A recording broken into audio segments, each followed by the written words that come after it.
You keep thinking if you get more stuff or get a better body, that somehow those emotions, you have to get intentional about what do you want emotionally? What's the 3 or 4 emotions you most want to experience in your life? Well, so what I want to know is for people that are feeling lazy, unmotivated, unproductive, stuck in a rut perhaps in life, whether it's with regard to finances and success or health and fitness, what are some steps that people can take every day that can turn things around? That's why I wrote the book, because I've actually been there many, many times. And it's a scary place to be, feeling lost or unmotivated, not knowing where you want to go or having any of the answers. The biggest thing is this: you got to change your perception. What I mean by that is your depth perception. Most people don't lack vision. There's a great Bible verse that everybody quotes all the time that says, where there's no vision, the people will perish. But I think if you dig deeper, most people have some vision. They know what they want to feel like, look like, where they'd like to go, what they'd like to live. They have dreams. Their issue is they think they're further from them than they are. And because of this perception, this depth perception, they act like it. And so if you think it's 15, 20 years from now that you're going to make any of these things happen, why would you be motivated? Why would you be inspired? Why would you take massive action? What would the actions be you take? They're going to make any difference in moving the needle if it's so far away. But what if the truth is you're really not that far away? What if you're really one decision away, or one relationship, one meeting, one thought, one emotion, right? One encounter away from completely changing your life. And the truth is, that's the truth, that you really are one meeting. Think about the significant times in your life. It was one conversation or one thought, one emotion, one breakthrough idea, right? That's changed your existence. And so if you could begin to live your life thinking, maybe I'm one away, right? Then you begin to look for them. The reticular activating system in your brain, which is your filter to the world, if you believe that's strong enough, starts looking for those relationships, those conversations, those thoughts, those emotions. The question then becomes, how do you train yourself to do it? But my experience in coaching the top people in the world in every endeavor, and I've done okay myself, is that you are much closer than you think you are to your dream life. You've proven this in your life. You didn't think years ago when your mom was getting sick that you'd be on the Today Show and best-selling author and all these other things. But that one event changed your life completely. We wouldn't be sitting here probably if your mom didn't go through her suffering. Absolutely not. That one event changed the existence of your life. And that's true for everybody that lives greatly. Absolutely. What was it for you? My dad's drinking. My dad, I was raised by an alcoholic. You and I have talked about that before, but it altered me because my dad got sober and he lived one way the first 35 years of his life, which was a pretty not so good way. And then he lived magnificently the second 35 years in sobriety. And it taught me something really powerful, which is that humans can change. The reason I'm in the personal development or self-help or change your life space is I watched my hero, my dad, do it up close. I watched a man didn't live very well for the first half, completely change it. And by the way, he did that with one meeting, one more try. And when my dad got sober, I'd say, Daddy, are you going to stay sober the rest of your life? And he'd go, I don't know. I'm going to stay sober for one more day. There's all these one mores in my life, right? And my dad stayed sober one more day at a time. In business, I'm sitting here because when I wanted to quit, I just didn't quit for one more day. I just think one more day. It's amazing. No, it's so crucially important because I find that what a lot of people do is that they'll compare in the story of their lives, right? They'll compare their chapter 1 to somebody else's chapter 30. You got it. And then it makes the notion of progress so intimidating. Well, progress, because what they think is people think everything's permanent. Almost nothing in life is permanent. In fact, our physical bodies eventually are not permanent. Everything is temporary. And if you can begin to accept, our bodies are temporary. Our lives are temporary. The pain you're going through is temporary. But what people do is they make permanent decisions based on temporary conditions, thinking there's no way out of this. This is going to last forever. I'm going to be miserable forever. I'm going to be broke forever. I'm going to be lonely forever. And because they think this, they make these permanent decisions based on temporary. The Think and Grow Rich, Napoleon Hill says that if you can survive the temporary, the pain of the temporary, that on the other side of that temporary pain, you get introduced to your, what he calls other self. And I'm sort of a product of that. I'm sitting here, I've been introduced to many different versions of myself on the other side of temporary pain and setbacks. And that's not rah-rah. There's actual, I didn't write the book for rah-rah. In fact, I would say that this book is heavy. If I regret anything in writing the book, it might be a bit heavy, meaning the things we've talked about here are sort of conceptual, but there's a lot of strategies in there that go very, very deep because there has to be, Think and Grow Rich is a great book. Okay, it's my favorite book other than my scriptures. Having said that, you don't think and get rich. You think and do things to get rich. And rich could be in health. Like you could think all day long about being healthy. You know this, you've proven this. There's actual things you must do to be healthy, both thinking and doing. And in life and everything, if you can mirror the right thought with the right action in congruency, That's how you create a change. Mm. And I don't think there's been anything written ever that takes, this is the thought, this is the action, match them together, and it creates a change. And so that's the one mores in the book. I love that. How does Ed Mylett handle obstacles? Well, one, I know they're temporary. And two, I kind of dig into my bag of like the tools that I have. So we talked earlier about your RAS just for a second. The second chapter of the book, I talk about the Matrix. And Good movie. Great movies, man. And I love Neo. One of the things I love about the movie, though, is that it shows you how to slow down time. Slowing down time is by using your RAS. Your RAS filters for you what's important to you in your life. So I just bought that Tesla, okay? All of a sudden, brother, driving up here, no joke, I saw probably 17 Teslas, okay? Before I owned one of those, they were all over the road. I just never saw them. But now they become important to me. My RAS sees them. 3 lanes over, other side of the freeway, freaking white Tesla. That one's a plaid. I see them everywhere. What if you could begin to train your brain, train your mind, that your goals, your ambitions, those meetings, those relationships, those emotions become your Teslas? And so for me, when I'm going through an obstacle that's happening in my life, I kind of go back and I think about, what are the things that I need to do to program this RAS of mine to find those Teslas in my life to overcome this obstacle? You're hitting that obstacle because it's what you're seeing in front of you all the time. And because that's what's in your frame of vision, you don't see the answers that are surrounding it. So like when I work with NFL quarterbacks, I'm training their RAS to find the open receiver. Great quarterbacks like a Brady, when he comes up to the line of scrimmage, his RAS is scanning the defense before the ball is snapped. He's audibling into the right play to find the open receiver. The rookie quarterback, all he sees is the covered ones. That obstacle in your life is the covered receivers. So if you can begin to train yourself to see the openings, that's where the solutions lie. It's amazing. It's like training yourself to see patterns. Correct. And to identify patterns. I mean, for me, it's funny. I'm a big, I guess big is an overstatement, but I'm a bit of a sneakerhead. I like Jordans. Yeah. So, but I wasn't always into them. But now, because I am, and because I've bought some, and they're not cheap sneakers when you buy them on the aftermarket. Yeah. I notice them. You see them everywhere. I see them everywhere. And by the way, these things, this is important. It's not just, by the way, and you're smiling about this, but it's not just visual. There's things you'll hear. You ever been on like an airplane, and we're talking about flying before I came in here, and you could all of a sudden you could hear the people 3 rows back. They're not even talking loud, but for some reason, you can hear everything these people are saying. Something, maybe it's a couple that's fighting, right? All of a sudden, that conversation's become so hyper important to you that you could hear it over the other conversations. When you walk into a crowded room, if someone yells out, Max, you hear your own name auditorily over all the other noise because it's important to you. So it's not just visual. It's what you're going to hear. It's what you're going to feel. It's what you're going to see. And it's a very scientific explanation for something that some human beings do naturally anyways. So if you walk into a room and you're single, there's a particular type of person you're attracted to. If you're a man and you like blonde women, let's just say, you can walk in a room of 100 people. If you ask that guy within 3 minutes, where are all the blondes in the room? He knows exactly where all the blondes are. But if you asked him where all the brunettes were in the room, he may not be able to tell you. It's the same thing. And by the way, I don't mean that as a chauvinistic reference. That's same with women. If they like men with, like me with a big nose. We all have our preferences. You have a preference and you see those things. So your outcomes have to become really intentional preferences in your life. And for too many people that are struggling, they think it's far away. They're not intentional about it. And these aren't strong proclivities, strong perceptions, strong reasons to see the things that they want. And so that's why their life ends up being sort of average and ordinary. And I always say this, man, the difference between a win and a loss in life, happiness and sadness, is so small. It's sometimes almost too scary to talk about. Then the reverse can be. You can make one mistake. You're one mistake away from altering your life, one poor decision.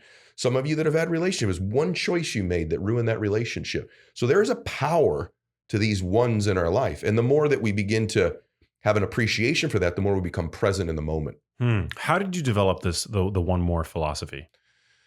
Over time, and actually truthfully by watching my dad, but where it shook me, I think for the most part, was when my dad gets sober and I'm unemployed. I think I've told you this before. I'm completely unemployed. And my dad comes home from his first meeting. Wow. He goes, I'm at home. I got a college degree. I'm laying on his couch at night, sleeping there. He goes, I got you a job. I go, what is it? He goes, you don't get to choose, dude. You're unemployed. You're eating out of my fridge. Get your ass down there tomorrow. I go down there at 6 a.m. It's an orphanage called McKinley Home for Boys. All the boys there were orphans, hundreds of them. They were either parents dead, incarcerated, or had molested them. And I walk into cottage 8, and there's 10 boys in there. Right when I walk in, it's before school. They all turn and look at me. I'm completely unqualified to be there. I'm not a psychologist. I don't have any kids of my own. But I realized one thing when I walked in there. These boys are one relationship away from changing their life, man. They need one person to believe in them, one person to care about them. And it changed my life being with them because I fell out of this pattern of being so obsessed with myself. I didn't have the time. It wasn't like I was this good guy. I didn't have the time. I had to care for these boys. I had to take them to school. I had to be there on trick-or-treating. I had to come home when they asked a girl to the dance and she said no. And I ended up almost raising these boys. But what I realized, man, all these boys wanted was someone to love them, care about them. Here's a biggie: believe in them and show them how to live a little bit better. And it was there I started my entrepreneurial journey. And then I started to meet adults and I figured out something. The Maxes, the Eds of the world, everybody we meet, they want someone to love them, care about them, believe in them, and show them how to do better. The reason you're successful is you truly have this really great quality, especially in person. You love people, man. You truly care about the work you're doing and care about them. You believe people can change. And then you give them the strategies to do better. That's all I've ever done. And in any career, in any part, to be a good father, to be a great girlfriend, to be anything in your life, if you could get that love, care, believe, and actually show them how to do a little better. The thing that holds people back, like me, how am I going to show them how to do any better? What about me is better? And that's where you have to uncover your own giftedness and use it in the service of a bunch of other people. And I've uncovered mine, you've uncovered yours, and everyone was born with theirs. It's just a matter of uncovering it and then use it in the service of others. Wow, I love that. So let's just take, I mean, I know everybody's got a different situation, right? But some people listening to this are tapping in and dropping in because they are, you know, they're looking for, to find themselves in a different financial situation, Maybe they want to, maybe they have an entrepreneurial dream that they want to see launch and flourish in the world, right? So what are some daily steps that people can do to integrate really in the most practical way, the power of one more? Okay, I have a whole chapter on this, and it's your perception of time. So here's what's crazy to me. Human beings still think days are 24 hours. That's hilarious to me. Like, I don't know who came up with that there's 24 hours in a day, but I know that when it was come up with, there was no internet. We talked about this the last time you were on the show. You have you fit 3 days into one day. I fit 3 into the days. And I want to make sure that I repeat myself on this, but my perception, my bending of time, my way I look at my life gives me 3 days in a day. So I get 21 days in a week. You start adding that up over a month, over 4 months, over 9 months, over 5 years, over 10 years, your life is totally, completely freaking different. But what it used to take time to do no longer does. I can get answers to anything I want. Meetings, I can Zoom. We could have done that. I didn't have to drive here today, right? Yeah, we could have Zoomed. But I wanted to see you and you hopefully want to see me. Likewise, yeah. But the point is that the whole world's changed and people are still calibrating this. It's the same thing as earlier. It's perception. If you think you're super far away, you take your time. If you think you got 12 hours, 24 hours in a day, I'll take my time. But what if my day's 8 hours long? Then I can have the most fun, the most fitness, the most contribution, all of it in one day. So every day, the application of that is important. I've got another chapter in the book on habits. How do we create a habit? Habits respond to the reward you give yourself when you do it. So what you have to learn is a trigger. So in the book, I teach triggers. Something needs you already do this. A trigger happens and you then do a behavior. And if you get rewarded for the behavior enough, you've wired yourself to do it over and over again. So how do we undo a habit that doesn't serve us? We have to create a new trigger or a new reward. So for example, when you wake up in the morning, your alarm goes off. That's a trigger. It's causing you to do something you currently do. If you want to create a new habit, in the book I go through, okay, create the new trigger, like with athletes. When I'm working on their putting stroke and I want to put them in a mindset, I want them to make a putt. The habit is to make the putt. We come up with a trigger, which might be touching their shirt or waggling the putter or whatever it might be. The trigger happens, then they execute the putt, and then they celebrate when they make it. Trigger, execute, celebrate. Trigger, execute, celebrate. When you do that over and over again, you've created a dynamic that reinforces a new habit in your mind. And eventually, you don't have to worry about it. Why does that matter? Under pressure in life, we resort to our habits. We become reflexive. And so the key in life, I think, is not what you do on the days you're most inspired and motivated. Everybody does good on those days. Right. Right? I'm fired up today. Of course, you're going to have a great day. The separator is what do you do on the days you're not? And the days you're not are the reflexive days. They're the habit. So if the habit is when you're not is to lay around, the habit is to Netflix and chill. The habit is to get depressed. The habit is to have anxiety. The habit is to worry. The habit is to fear. The habit is to lash out in anger. You got a problem. And so I teach you in the book how to create that new habit so that when that pressure happens, something serves you. What does your morning look like? It's changing. I'm becoming easier on myself. I used to be nuts. And I also think you've heard this saying before, I don't know who said it first, but complexity is the enemy of excuses. I used to get up. It's like, all right, I got to get up. I got to sit down. I got to meditate. I got to go walk out there. I got to brush my teeth 9 times. I got to do a cold plunge. I got to do this. So for me now, there's a couple rules. The bar was too high. It was too much, man. And it just gets too fatiguing. And everyone's got these very complicated routines. Here's the deal. Here's what I do well, which was the hardest thing in the history of the world. I do not touch my phone the first 30 minutes I'm awake.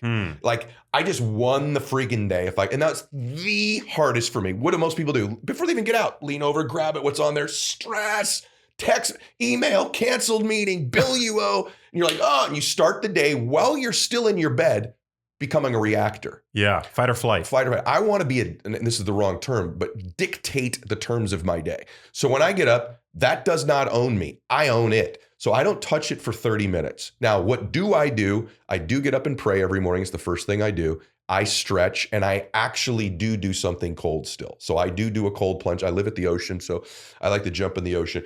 And I don't do that because there's like some discipline. I do it because it actually awakens me. And like, I don't stay in there a long time or I'm going to get ill, but I do that. And then I do like to review what I'm going to do for the day. I like to go through what my day is going to look like in my mind. And then I, because of you and I talking and some other people, I don't eat really early in my day. I try to super hydrate early. And then after 30 minutes, I'll get into my day. It's no more complicated than that. Do you drink coffee? I feel like that's common for people. I do. Yeah. I do. You gave me permission to do it. I asked you if it was okay. Yeah, coffee's great. I do coffee. Right after I drink a bunch of water. I try to super hydrate, and then I drink my coffee. And then for me, man, it's like, this is just me. I think you have to learn yourself. I don't like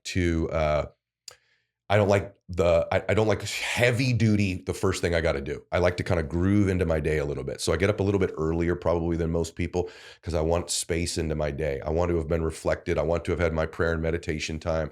Then I'm ready to go. And do you set an alarm for yourself, or do you wake up naturally? I wake up naturally now. Got it. But I used to have an alarm. Wow. Now it's habitual. Yeah. What about you? What time do you wake up generally? 5:30. 5:30. Yeah. Not bad. What about you? It's still dark. It's probably. still dark when I get up. Wow. That's my whole thing. I actually say I want to beat the sun up. Do you go to sleep early as well? Yeah, I go to bed by 10 usually. Not bad. I know that sounds really boring, but I go to bed by 10. Last night I was asleep at 9. But you've got a lot to do. I do. And I by the way, I got a little routine at the end of my day too. And the biggest thing for me is that I like to this sounds so simple. If I've laid my clothes out for the next day, even if it's like my workout clothes, I feel like I've got ahead of my day the next day. Simple, tiny thing like I prepared for my day. I've got my clothes laid out. It's one less thing to think about when I wake up in the morning. And I don't do any TV time or anything like that 30 minutes before I go to bed. And I certainly haven't eaten for a while before I go to bed. Yeah, I love that. No, that's really useful. I think for people that, if they have supplements they need to take and they forget them, putting them out the day before, or laying out the gym clothes, or setting out the yoga mat, or the meditation chair, or what have you. The other thing I do that's huge for me, and I don't know if I'm scientifically proving this to be right or not, I do go through my next day before I go to bed the next day. So I go that night. So I will review, what do I have tomorrow? And I kind of do a little quick visualization. I call it a swoosh of the day winning, the different meetings, the person thanking me for the great conversation. Max going, best podcast ever, man. I see this visualization.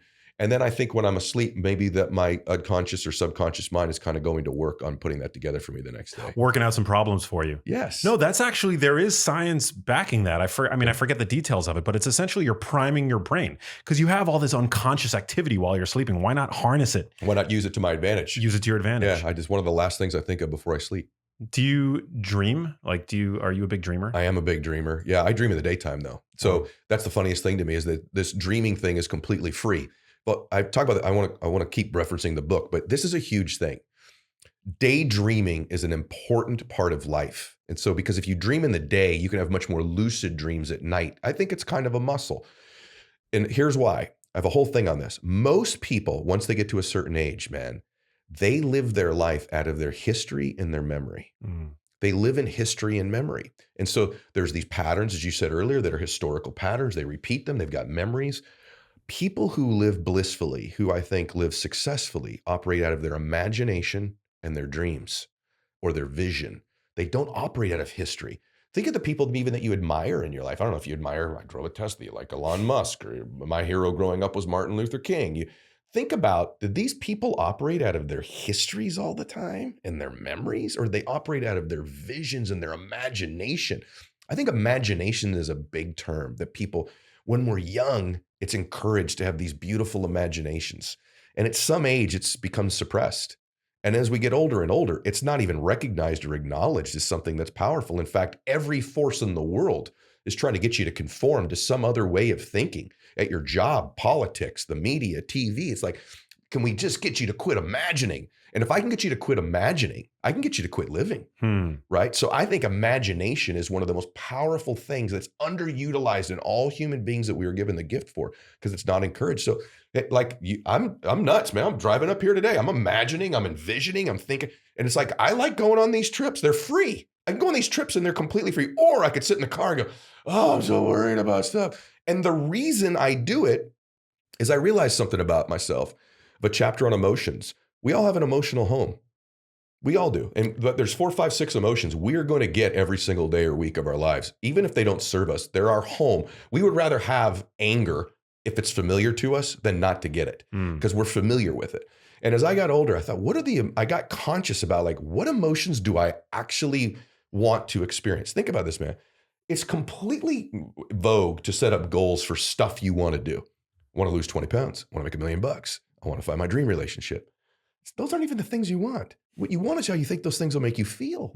But yet nobody ever gets intentional about the emotion. I'm going to get me way more peace. I'm going to get me way more bliss, way more ecstasy, right? I'm going to get way more passion.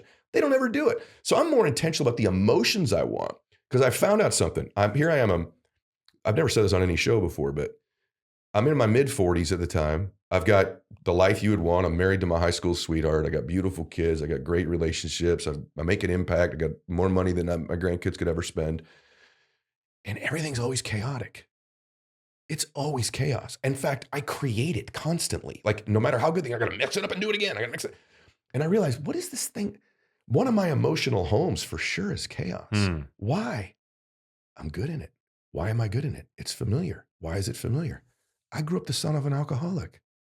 So one of these emotional homes I developed as a young boy that was installed in me when in a defenseless time was chaos. Is dad coming home? Is he not? Which dad's coming through the front door? I only have a few skills, man. Probably my number one skill is what you said earlier. I read people well and I listen to people well. Where'd that come from?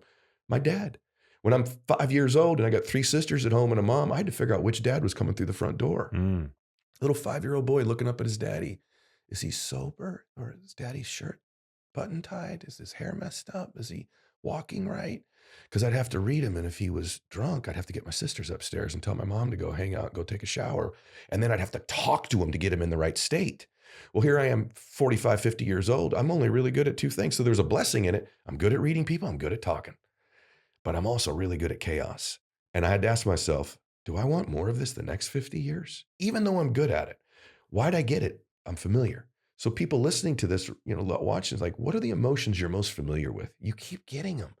I can change all the conditions of your life, and you're going to keep getting this anxiety. You'll keep getting the word. You keep thinking if you get more stuff or get a better body, that somehow those emotions, you have to get intentional about, what do you want emotionally? What's the 3 or 4 emotions you most want to experience in your life? And I go through that's one of my favorite chapters in the book, is like your emotional home and how to change it. And I can honestly tell you, man, I still can get chaos, but when it's happening, I go, I'm doing it. Yeah. Do you ever fully move out of that emotional home? I mean, say you're tired of your emotional home being chaos. Can you move out? I moved way away from it, and the awareness makes it lose its power over me. Awareness, Dr. Joe Dispenza and I were just talking about this. He can prove it scientifically more than I can, but the awareness of the thought, the awareness of the motion, you then kind of move above it. And you're like, I'm doing this again. This is hilarious. And I'm moving it. And then I can go, I'm intentional. I'm not doing this right now. I'm making this up. This isn't even real. This is not even real. And so it has lost its power over me. I do have, I'm promoting a book right now. That's a little bit chaotic. It's a phenomenal book, The Power of One More. People need to check it out. But I say that because you and I know this, like, that's a chaotic time. Yeah. So I function very well in it, but I don't want more of it. In other words, I'm not seeking more of this. There are times in our life where, let's say stress is one of your emotions. To say that you're never going to have stress again is insane. And by the way, emotions aren't necessarily positive or negative. They just are. But the question is, do they, like if I had no anxiety ever in my life or no fear's healthy. It makes you focus. We were given fear as a gift so we could survive back in the caveman days. So I don't want none of it. It's a question of the abundance of it. How much of it do I want and in what dosage? And am I controlling whether I get it or not? Are there any tools, tactics that you use when you are in that sort of chaos, the heart of the storm, so to speak, the eye of the storm, to recenter yourself? I do. I love to meditate. I love to get quiet. But when you're a physical person, you're a physical person too. Telling me to sit still when I'm in the process of fear or anxiety doesn't work for me because it's a still emotion. So for me, it's moving my body. Actually, it's. I think I feel like I do fear physically. It's a physical move I do. It's hunched breathing. I'm hunched over. It's the same as stress. It's the same as depression. It's still, it's not moving. And so for me, it's like, it's coming. I'm going to move my body. I'm going to take a walk. I'm going to take a run. I'm going to go change my physiology. And it's a huge thing for me. I have found that in my life, my mental health is so connected to my physical well-being. And you're the best in the world at this. So when I'm starting to feel emotionally the wrong way, I check my physiology. I check my breathing. I try to find some way, because laughter is heavy breathing, mouth back. Laughter is the same as ecstasy, is the same as orgasm, is the same as training. It's the same. Most of the emotions we want are a physical emotion, actually. And so for me, it's changing the physical body. Wow. And what are your go-to exercise modalities? Well, I lift weights. So I'm a big weightlifter. I can tell. Yeah. Well, you're swole. So are you. Less swole than I was at one time, purposely, by the way, after even listening to you a little bit. Is like, I've done some changing on that. However, I like to train. I like to lift weights, but there's a big one that I've just started this year, which has been on my list forever. I love yoga, man. And I love to stretch, and I love the connection I have with my body when I'm doing it. Because weightlifting, I almost feel like, there's a dispense justice violence to it, the way that I do it, right? Which I like to express that part of myself. It's like, and it's really the only type of exercise I've ever known is aggressive exercise, right? And now when I'm doing yoga, this may sound strange, but I'm more in touch with my body. I'm more, I feel like I'm caring for my body better when I stretch and when I do yoga. And maybe it's because I had never done it before. So for me, it's like, it's really hard for me not to feel great when I'm stretching or doing any form of yoga at all. It's just like, oh, this is like a home for me. I love it. Yeah. One of the greatest things about yoga that I've gotten from it is that it gives you a new vocabulary with which to communicate with your body. True. Right? Like when you have tension in a certain place, yoga gives you the tools to know exactly what to do to release that stress. Very true. And there's a really good metaphor that I'm sure you've noticed from doing yoga, but it applies to what we're talking about. And it's that when you're in a really difficult pose, the inclination is to like grin and bear and really muscle your way through it. Yes. When in reality, what yoga teaches you, what I've found is that if you just breathe into it, Max, it's so good. Right? Yes, so good. It helps. Not only, I love that you said that, because this weekend my daughter we're talking about goals and all these other things. And I said, and this sounds so foreign for something for me to say, but I said, like, her name's Bella. I said, Bella, sometimes like just surrendering the outcome and breathing it through is the more powerful thing to do, and not just trying to bear your will against something all the time. And that's what weightlifting is. It's almost like you're enforcing your will against it. And by the way, I love lifting weights. I'm always going to do it. But I wonder if that didn't become a little bit, and people listening to this might think about this for themselves, that didn't become a metaphor for the rest of my life. If everything I was just willing to happen through brute force and strength. And what yoga has given me is this surrendering to the outcome, being present in the moment, breathing through it, that I don't have to control everything all the time, that it can just be. The other thing that I've learned about yoga is it's okay that I'm not as good as somebody else at it all the time. It's my body. It's my experience. I'm going to grow at my time. And that's foreign to me too, right? And so it's not competitive. Not everything has to be a competition, and I think for a lot of us that are wired for success, it's like compete all the time. And yoga's taught me that there's beauty in not having to compete, but just being. So that's why I love it. Yeah, I love it. And it makes no sense that just breathing into a pose would actually help you persevere and be successful in that pose, right? So it is a wonderful metaphor to take and apply to your professional, personal life So good. elsewhere. Yeah. How do you handle? I mean, you're such a Superman at this point. I mean, there's like nothing you can't do. I mean, Oh, it's not true. you've reached the pinnacle of success in so many, not just one way, in so many ways. But how do you handle limiting beliefs? Well, I still have them. So, Do you? Oh yeah, man. And that's certainly not true, but thank you. I have them. I have imposter syndrome big time. So I still struggle with that a little bit. Like, why is anybody listening to me? You know, So many people are listening to you. yeah, I know. It's funny. I was coaching someone an NDA with, but he used to run a country recently. And I remember right before we got on the call, I'm like, why in the world would this person? And that's no different than 20 years ago when I'd walk into a sales call or something. Why in the world? So I don't think that ever necessarily goes away. What I have asked myself when I feel those things is, does it serve me to believe this? And that may sound really basic, but what would I need to believe that it would serve me? And this is a huge thing that's been a breakthrough for me. When I was a really young guy, I won a trip, an incentive trip in a company I was with to go to Hawaii. And your listeners can look this guy up if they don't know who he is. So I get up early. I'm running. There's a reward to beat the sun up, I thought. Running on the beach. This guy's running towards me. Here's how long ago it was. None of your audience is going to even know what this is. But I'm wearing a Sony Walkman, listening to music. So is he. We run by each other and I go, oh my gosh, that's Wayne Dyer. And do you know who Wayne Dyer is? Yeah, he writes. He's an author. He did. He passed away, but he was a big guru in the personal development space. I mean, just a different type of guy. He'd be a guy that would say, separate from outcome, do some yoga. He's that guy, right? Anyway, I go, Dr. Dyer, you changed my life. And he stops running. He goes, I doubt that. You changed your life, but how did I help you? And he walks towards me. He's one of my heroes. And I'm sitting on the beach, me and one of my heroes, watching the sun come up. At that time, he was writing a book called The Power of Intention. And he goes, Ed, you're going to change the world, man. And I go, oh, thank you. You know, I'm sure he said that to 100 people. He goes, no, with your voice and your brain, how you want to serve. And he goes, but that's not why. He goes, you're a good man. Stay with me on this, Max. I want everybody to hear this. He goes, you're a good man. And he goes, and you really want to do good. And I said, I do, Dr. Dyer. And he goes, you know, Ed, if you could link your self-confidence to that the rest of your life and not your abilities, you'll always have confidence because it's something you truly know to be true about you. And then you'll never have any limiting beliefs. And he goes, every time you don't feel like you're enough, every time you feel like you don't have what it takes, just know that you intend to do good. You intend to make a difference. And that's all you need. When I walked into that group home, when I walked into that orphanage, I didn't know what I was doing. I remember going, yeah, but I intend to help these boys. And I'm going to find the answers. The universe is going to give me these answers. God's going to give me these answers. So when I have a limiting belief, I have this whole thing in the book on self-confidence, the trilogy of confidence, I call it. One is faith. If you have a faith in I'm a Christian, but whatever your faith is, linking that faith that God has your back. 2 is intention. I always remind myself when we walked up the stairs here, you know, I went and used the restroom. I went, I intend to serve people. I intend to do good. I tell myself that every time, man. My confidence goes through the roof. The answers are going to be there. And if it's not there, it wasn't because I didn't intend to do well.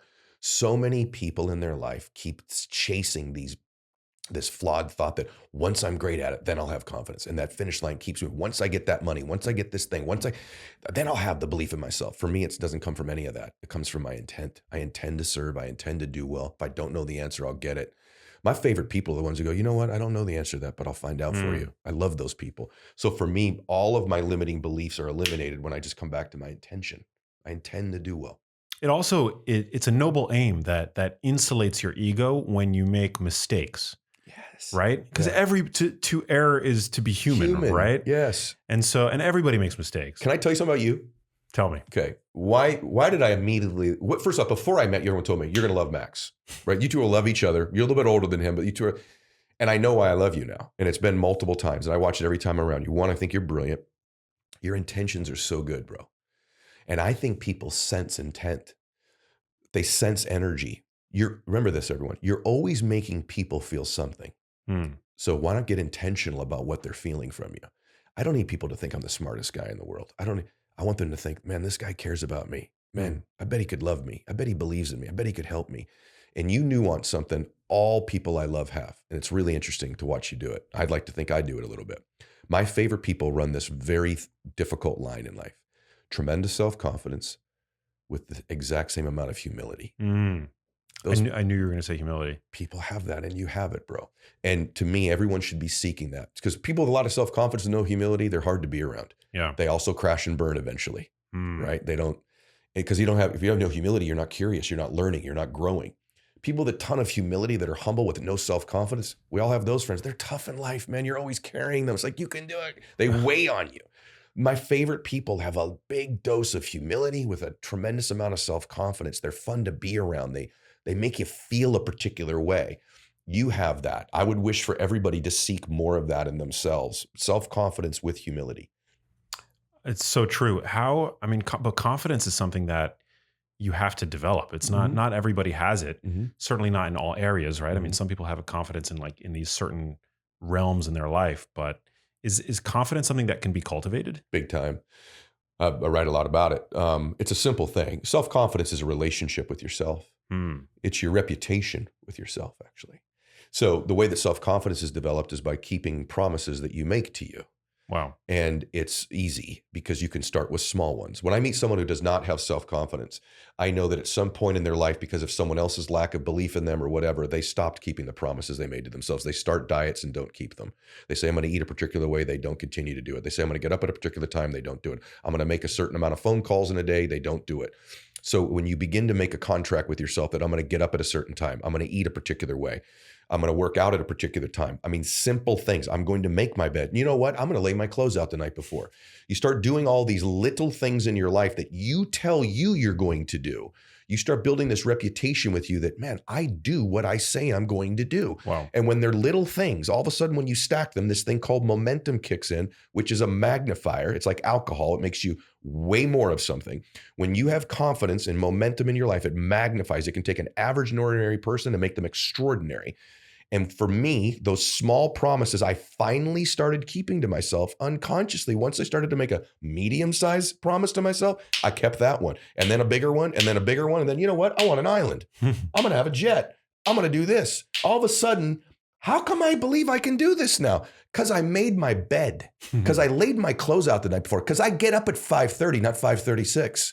Because I eat a couple thousand calories a day and I drink 1 gallon of water a day. These simple things you do. Now, here's the problem. There are people doing this and they don't give themselves any credit for it.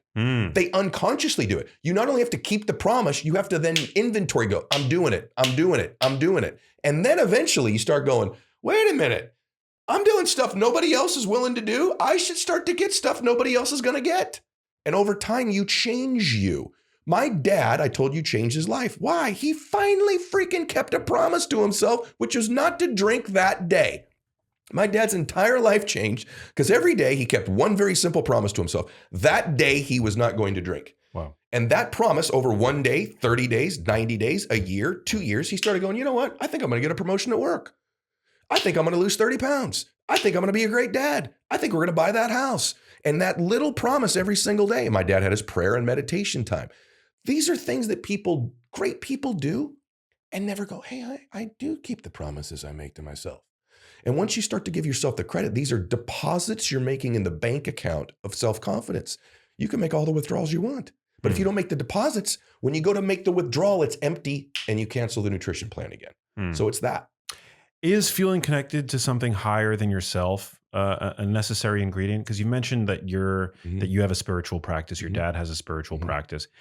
I consider myself spiritual, but not religious. Would you say that feeling connected to something larger than yourself is an important part of this? It is for me. I can only speak for myself. I don't ever put that upon other people. I also would not consider myself to be religious.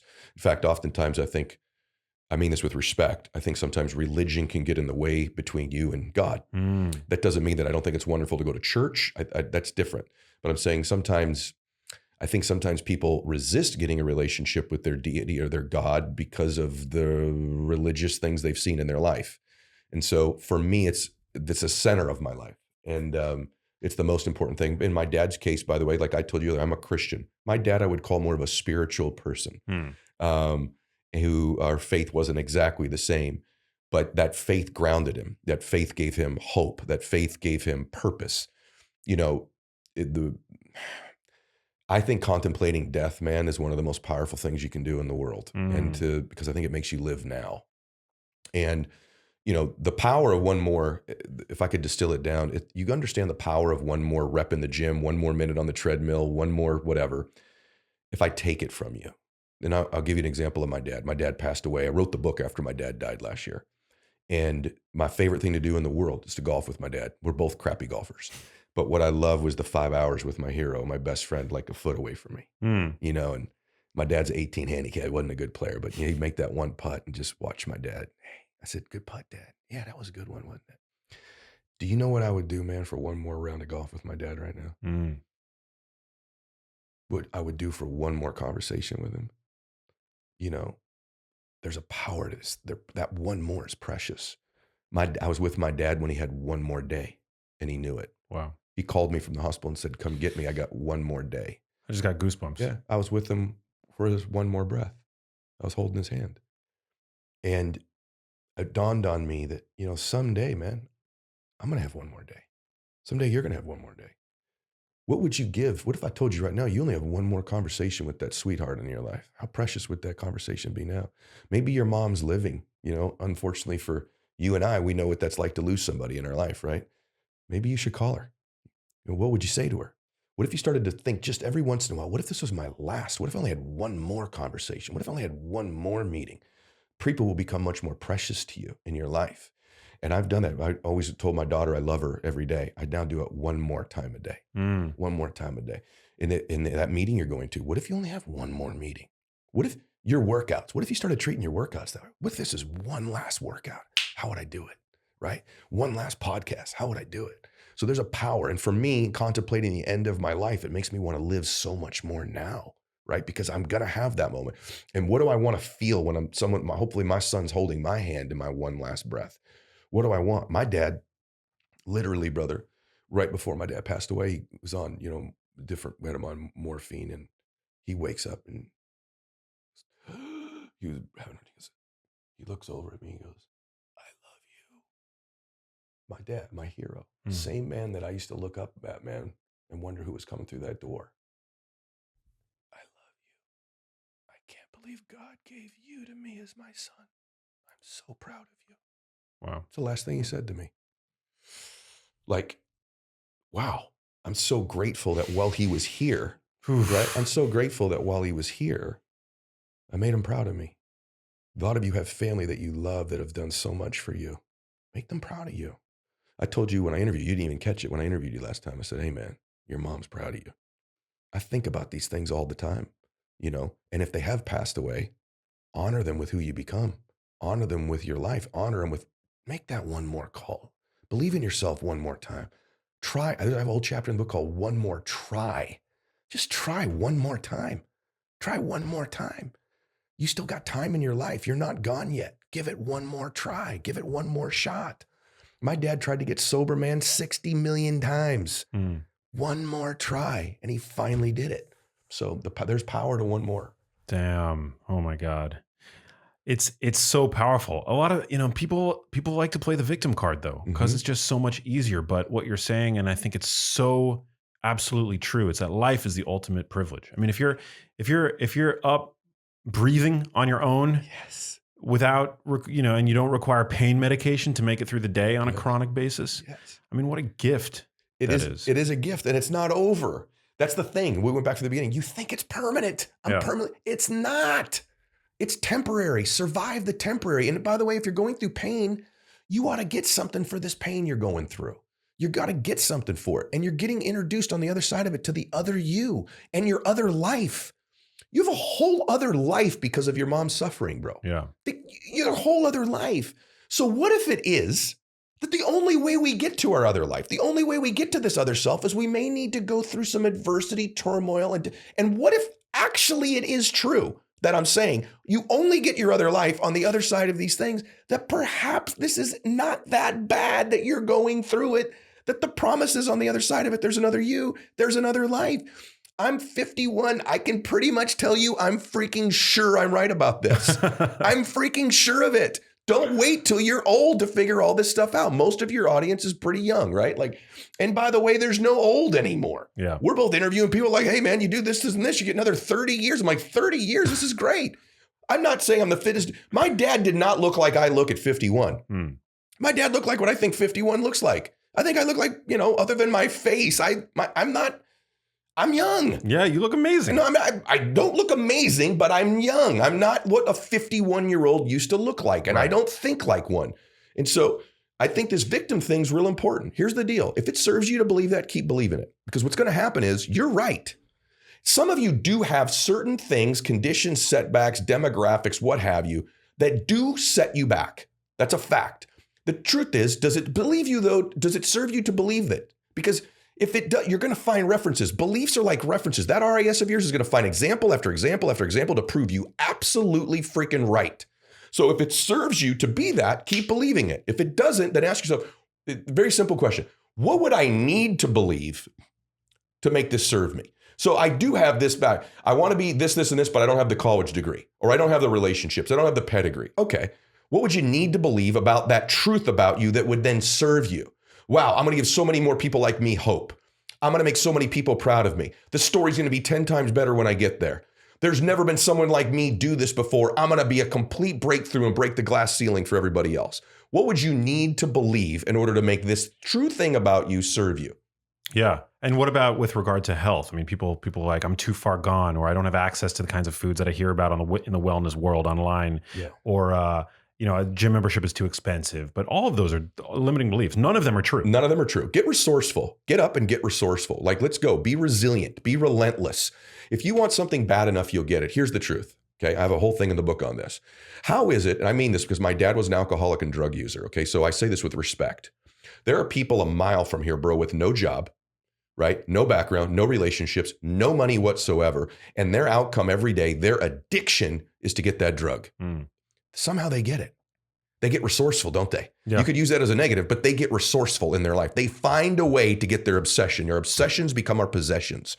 So if you could become obsessed that you need it like that, and this may be a bad analogy, but you need it like that drug addict needs that drug, like that alcoholic needs that drink, you'll find a freaking way to get it if it becomes that important to you. The truth is, it's more important to you to be a victim. It's more important to you to be set back right now than it is to get that thing you want. Because people prove every single day with less resources than you, less background than you, that they can do it. There are plenty of people without a gym membership that are getting fit right now. There are plenty of people right now that don't have access to everything that are fit and getting healthy, that have access to shows like this. This show right now is free. And the fact that you're listening to it means you want this, means you are resourceful, means there is something different about you. You don't give yourself enough credit. The fact that you're listening right now to this program, consuming this content, listen to my stuff, you're in the 1% of the 1%. Now, you may not be acting on it yet, but you're at least consuming it. So you're now in the game. You are in the stadium. There are millions of people not even in the stadium. You are in the stadium. You're in the stands, but you're in the stadium. The decision now is, I've been listening to this stuff. I need to get out of this seat I'm in, out of the seat in the stadium and onto the field. And I need to start playing. I'm not going to be the best player. I'm not the fastest or the strongest, but I will begin to play. We cannot teach you how to drive a parked car. You got to get moving. So my answer to you is, you're in the stadium, you're listening. That puts you in a special place. There's millions not in this stadium right now. Now you got to take the next step. You got to get on the field and play. And that's the decision you need to make. Oh my God, so freaking good. It's true. What about for people that feel, genuinely lost, that in the sense that they don't have things that they're necessarily, or they haven't identified what it is that they're passionate about. They don't know what is worthy of becoming obsessed over. I'm lucky in the sense that I can tell you my obsessions. For my whole life, I've been obsessed with music. I've been obsessed with cinema. I've been obsessed with health. I've been obsessed with science. Those are the 4 things that I've been obsessed with. Yep. And I guess you could say my family. I love my family. Yeah. But I feel like it is a common problem that I hear, at least, that people just don't know what it is that they're passionate about. I agree with you. That is a problem. I'd look 2 places. I'll give you the 2 places to look. And this one you never heard before. Who do you admire? Think about somebody that you admire. And when you think about that person you admire, then ask yourself, why do you admire them? Maybe you admire their giving, their kind heart, the difference they've made, what they've overcome, whatever it might be. In the people that you admire most, there are traits in them that will lead you to what your passions are, with just the people that you admire in your life. The second thing is, you have to take an inventory of your gifts. This may sound funny, but what comes easy to you? Not the career part of it, but like, what is something God wired into all of us, 2 or 3, 4 very unique gifts? Like, it's obvious meeting you. There's an IQ there. There's a ability to process very complicated information and distill it down into a very simple way that people can understand. It's a gift of yours. There's a curiosity and a desire to learn and gather information in you, Max, and an ability to recall it that's pretty special, right? So that's something. By the way, one of my gifts is identifying other people's gifts, right? I think one of my gifts is that I've learned early I can help people feel things pretty easily. Like I realize that about myself, my heart to serve. I'm intense. These were gifts of mine. I'm not super high IQ. I'm not good mechanically. I can't fix a light bulb. I mean, I know things that I'm not good at. So your gifts could be your discernment, your humor, your beauty, your intellect, your listening skills, your kindness, your ability to process information, your ability to solve problems, your mechanical abilities, your speaking abilities. There's your ability to touch. So begin to take those 2 or 3, you know what, this is my gifts, man. These are the things that are special about me. It's always kind of come pretty easy to me. And then the application of that will find your endeavor for you. And by the way, maybe your mission in life isn't a particular career. Maybe it's a vocation. Maybe it's a hobby. Maybe it's something charitably you're going to do. It doesn't have to make you rich. My sister is a school teacher. She's a middle school teacher. She's blind. She's diabetic, born with diabetes, diabetic retinopathy, lost her vision. She can't drive. Wow. She sees a little bit, but she's legally blind. My sister lives a rich life. She's just as rich as me. She's happy and successful. And the reason is that her calling is to teach. She loves children. She's got a patience that I don't have. She's got a way to deliver the information that's beautiful. She's also really short. She's like 4'11", so she's the same height as all the kids. You know, there's like this, she's just beautiful. And she's super successful woman. She's not on Instagram. She's not famous. She doesn't have millions of dollars in the bank. But her and me are the same. She found a way. She found her gifts and she uses them in the service of other people. Happy people identify their giftedness and then use it in the service of other people. And that's the pathway for you to find your passions. Could it be helpful to ask others? Because, for example, I recognize this is something that I didn't appreciate necessarily in real time, but in retrospect, I know that throughout life early on I became very interested in health and fitness, and then I recognized that a lot of my friends in college would come to me for health and fitness advice, and I didn't look. I wasn't a bodybuilder. I wasn't an athlete. But it was I suppose my command over the material that I was reading at the time that gave them a confidence in me that I would be able to put them on the right path. And so I sort of garnered that from my friends, that I had a gift for understanding and communicating health science. Yeah.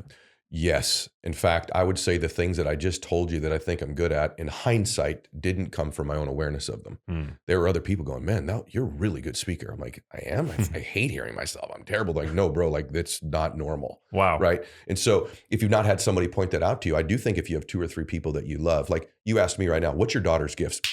I mean, I can just rip them off for you. What are my son's gifts? When you love someone, oftentimes you love them, but you also love the giftedness and the beauty. Now, as a religious person, as a Christian, I will tell you, I believe you're seeing Christ in them. That's just my belief system, which is why I look for it. It's why I love it. Like people, why do you love some people so much? Because I get to see a little bit of Jesus in every single one of them. So for me, with my belief system, it's like, wow, God's awesome. He gave him that. He gave Max that brain. He gave Max that ability to articulate. He gave Max this handsome face so that he could deliver it. He gave Max this. He gave Max this kindness. He made sure he didn't give you a bunch of arrogance with it where you'd repel people with what you know, where you could bring people in. And he gave me the ability to see this in people, to see it in them. And so whether you believe in the universe or whatever you might believe in, that's a very major thing. So maybe it is incumbent upon you to ask the people that you love, what do you think I'm good at? I know what I think I'm good at, but what do you think are a couple of my gifts? And I don't mean like, well, you're really good at your job. I don't mean that. Like, what are my personality traits, my proclivities that you think I'm good at? You'd be surprised what people will tell you. I would have never thought that not everybody listens like I listen. People used to, like, someone told me one time, like, you're actually not thinking about what you're going to say when I'm talking.